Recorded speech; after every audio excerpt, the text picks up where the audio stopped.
Hello friends, welcome back to the video. चलिए आज की इस वीडियो में हम देखने वाले कि कल हम मार्केट में किस तरीके से प्लान कर सकते हैं ट्रेड करने के लिए और कौन से वो स्टॉक होंगे जिनको हम कल प्लान कर सकते हैं ट्रेड करने के लिए। इस वीडियो में डिस्कस करने वाले दो इंट्राडे स्टॉक निफ्टी और बैंक निफ्टी के एनालिसिस को, जिसके भी आप पे हम कल अपनी ट्रेड को एग्जीक्यूट करने की कोशिश करेंगे। चलिए सबसे पहले मैं आगे बढ़ने से पहले एक बार पिछले एनालिसिस को एक बार अगर आपको दिखाऊं तो हमने क्या डिस्कस किया था कि इस पॉइंट के ऊपर जब ये निकलेगा तो हम बाई करेंगे। और आज अगर आप देखें तो यहां से एक बार एंट्री लेने के बाद मार्केट ने कहीं एग्जिट दिया ही नहीं है हमें। दैट मींस कि ऑलमोस्ट 1000 पॉइंट की रैली जो है ये हम आज कवर कर पाए होंगे अगर हमारी हैबिट एसएल ट्रेलिंग वाली होगी। अगर टारगेट ओरिएंटेड होंगे तो सिंपली आप 42,050 जो हमारा टारगेट था, सेकंड टारगेट था, वहां आप एग्जिट कर गए होंगे। बट अगर आप एसएल को ट्रायल करना सीख चुके हैं, जो हमने पहले वीडियो बना रखा है, अगर नहीं देखा हुआ है तो उसे देख लीजिएगा, तो आप एसएल ट्रेलिंग के थ्रू बहुत ही अच्छा इसमें प्रॉफिट आपने बुक किया होगा। अब इतनी अच्छी एनालिसिस के बाद भी आप लोग वीडियोस को देखते हैं बट लाइक नहीं करते, तो एक हम्बल रिक्वेस्ट है कि वीडियो को लाइक किया कीजिए, उससे हमें मोटिवेशन मिलती है ताकि हम और भी इस तरीके के शानदार कंटेंट आपके लिए बनाते रहे।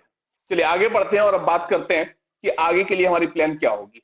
भाई अगर आप एक बार वन डे कैंडल को देखेंगे, मैं आपको यहाँ पे डे कैंडल दिखाऊं तो इस कैंडल को तो पूरी तरीके से ये एनगल्फ कर गया और इस कैंडल को भी ऑलमोस्ट, दैट मींस कि पिछले 2 दिन के शार्प डाउनवर्ड्स को आज की कैंडल ने ऑलमोस्ट कोशिश की है कि उसे एनगल्फ कर ले।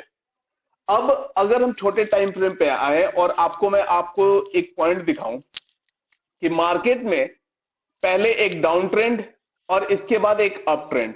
दैट मींस कि मार्केट में भाई टोटल 3 चीजें होती हैं। क्या क्या होती हैं भाई? एक होता है डाउन ट्रेंड, एक होता है अप ट्रेंड और एक क्या होता है? एक होता है साइडवेज। तो अब 2 चीजें तो हमें देखने को मिल गई है भाई, डाउनफॉल भी दिख गया और आज अप मूव भी दिख गया। तो मैं कल एक्सपेक्ट कर रहा हूं कि कल अगर मार्केट इस तरीके से साइडवेज हो जाता है तो उसमें कोई बड़ी बात नहीं होगी। तो अगर आज आप लोगों ने बहुत अच्छा प्रॉफिट बुक किया है तो कल बहुत ही अच्छा ट्रेड मिले तभी एग्जीक्यूट करने जाएंगे, अदरवाइज हम आइडियल भी बैठ सकते हैं। क्यों भाई? इतनी बड़ी फॉल आई और उसके बाद एकदम से 1200 पॉइंट की रैली आ गई है, तो रिकवरी भी बहुत शार्प है। तो जब दोनों चीजें हो जाती है तो चांसेस रहते हैं कि साइडवेज मार्केट हो सकता है। अब हम बात करते हैं लेवल्स की, कौन से वो लेवल्स होंगे जिनके ऊपर हम प्लान करेंगे। तो हम प्लान कर सकते हैं भाई, सबसे पहले मैं बात करूंगी कहां हमें ट्रेड नहीं करना है। तो ये जो जोन है ये हमारे लिए होगा नो ट्रेड जोन। ये साइडवेज मार्केट के लिए हो सकता है और ये हाई वोलेटिलिटी होगा, तो इस एरिया को तो बिल्कुल भी टच नहीं करना है। हम प्लान कब करेंगे? जब ये इसके ऊपर निकलेगा, दैट मींस कि 780 के ऊपर निकलता है, 780 790 के बीच में हम कैप्चर करने की कोशिश करेंगे। एक आपको यहां पे जो एसएल देना होगा वो समवेयर अराउंड 80 पॉइंट का एसएल देना पड़ेगा। 80 पॉइंट का एसएल देके और आप इसमें अपना पहला टारगेट बनाएंगे 42,900 का, और उसके ऊपर निकलता है तो फिर आप 43,020 43,050 वाले जोन को आप सेकंड टारगेट बना सकते हैं बाइंग साइड में बैंक निफ्टी की। अब बात करें सेलिंग। अगर हम देखें तो ये वाला जो पॉइंट है यहां पे ये सपोर्ट लेके बाउंस किया था, आज इसको ब्रेक किया, फिर उसी पे सपोर्ट लेकर बाउंस किया, तो ये एक इंपॉर्टेंट लेवल बनने वाला है।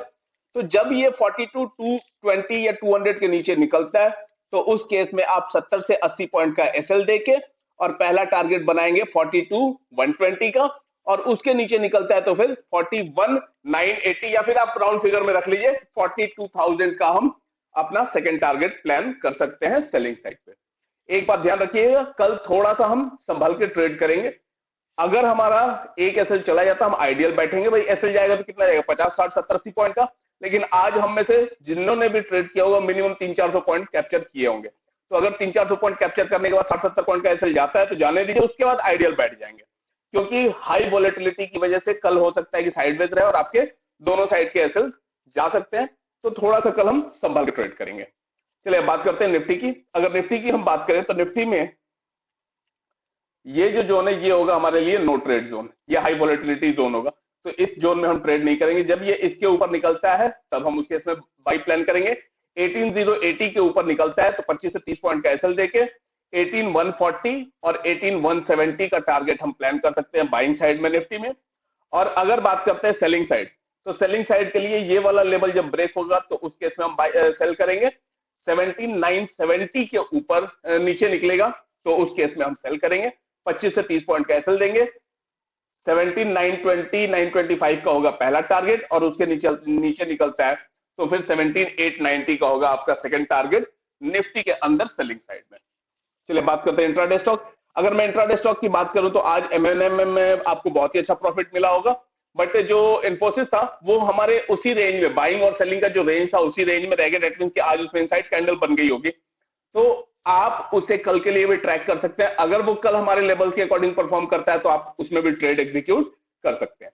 चलिए पहला इंट्राडे स्टॉक जो मैंने सिलेक्ट किया वो है दीपक नाइट्रेट। अगर दीपक नाइट्रेट को आप देखेंगे तो यहाँ पे आज ऑलमोस्ट पूरा दिन इसने ये एक छोटे से रेंज में पूरा ही दिन स्पेंड किया है। तो अब यहां से दोनों साइड के लिए इसमें अच्छे अच्छे मूव आ सकते हैं भाई। अगर ऊपर ब्रेक करता है तो भी बहुत अच्छा मूव, और अगर नीचे ब्रेक करता है तो भी बहुत अच्छा मूव आपको देखने को मिल सकता है। तो अगर ये ऊपर की ओर ब्रेक करता है तो हम क्या करेंगे, हम बाई करेंगे 1961 के ऊपर बाई करेंगे। 1952 का हमारा एसएल होगा, 1974 और 1984 के हमारे टारगेट्स होंगे बाइंग साइड में दीपक नाइट्रेट में। और अगर ये इस रेंज को नीचे साइड ब्रेकडाउन देता है तो उस केस में हम 1934 के नीचे सेल करेंगे, 1942 का टारगेट लगाएंगे, 1924 और 1925 का हमारे टारगेट्स होंगे। अब यहां पे मैं आपको एक पॉइंट और बताऊं, जो लोग टारगेट पे बुक करना चाहते हैं वो तो अपना बुक कर ले, लेकिन जो थोड़े से रिस्क लेते हैं और जो एसएल को ट्रेल करते हैं वो 915 पे, दैट मींस कि समवेयर अराउंड इस जगह पे आप अपने प्रॉफिट जब इसको क्रॉस करें तो उसके बाद एसएल को थोड़ा सा ट्रायल करके और आप इस टारगेट के लिए भी जा सकते हैं। दैट मींस कि 1890 और 1880 के भी टारगेट आपको हो सकता है कल ही देखने को मिल जाए। ये मैं फिर से यहां पे बता रहा हूं आपको कि जो रिस्की ट्रेडर होते हैं जिनको पता है कि एसएल को ट्रेल कैसे करते हैं, वो 1890 और 1880 के भी टारगेट को चेज ऑन कर सकते हैं। अगर यहां से ब्रेकडाउन आता है तो हो सकता है कि आपको कल के ही दिन में आपको ये लेवल्स भी देखने को मिल जाए दीपक नाइट्रेट में। चलिए दूसरा इंट्राडे स्टॉक जो मैंने सिलेक्ट किया वो है एचडीएफसी। अगर एचडीएफसी को आप देखेंगे तो एचडीएफसी को मैंने आज सिर्फ और सिर्फ बाइंग के लिए प्रीफर किया है। और अगर आप देखेंगे तो यहाँ पे एक बहुत ही बढ़िया पैटर्न जिसे हम डबल बॉटम कहते हैं, और ये इसका बहुत ही स्ट्रॉन्ग रेजिस्टेंस पॉइंट था। इसी नेकलाइन पे आज इसने रेजिस्टेंस फेस करी है। तो अगर अब यहां से ये आके और इसको ब्रेक करता है तो उस केस में हम बाई जा सकते हैं। हम बाई कहां करेंगे, जब ये इस लेवल को क्रॉस कर रहा होगा, दैट मींस कि 2680 के ऊपर निकलता है तो हम बाई प्लान करेंगे। हमारा एसएल होगा 2672 का, 2692 और 2704 के हमारे होंगे टारगेट एचडीएफसी में बाइंग साइड में। सेलिंग साइड के लिए अभी इसमें रिस्क रिवॉर्ड फेवरेबल नहीं है, तो मैं इसमें सेलिंग के लिए कोई ऐसा आपको लेवल प्रोवाइड नहीं कर रहा हूं। अगर लाइव मार्केट में बने कुछ प्राइस एक्शन दिखे तो उस केस में आप अपना डिसीजन ले सकते हैं। चलिए आज की इस वीडियो में इतना ही। अगर आप हमारे चैनल पर नए हैं तो चैनल को सब्सक्राइब कीजिए, वीडियो को लाइक कीजिए और वीडियो को सभी दोस्तों के साथ शेयर कीजिए ताकि ऐसी इंफॉर्मेशन सभी के पास पहुंच सके। कोई भी क्वेरी होती है विदाउट एनी डाउट आप कमेंट बॉक्स में उसे टाइप कीजिए, हम उसे डेफिनेटली सॉल्व करेंगे। Okay, thank you.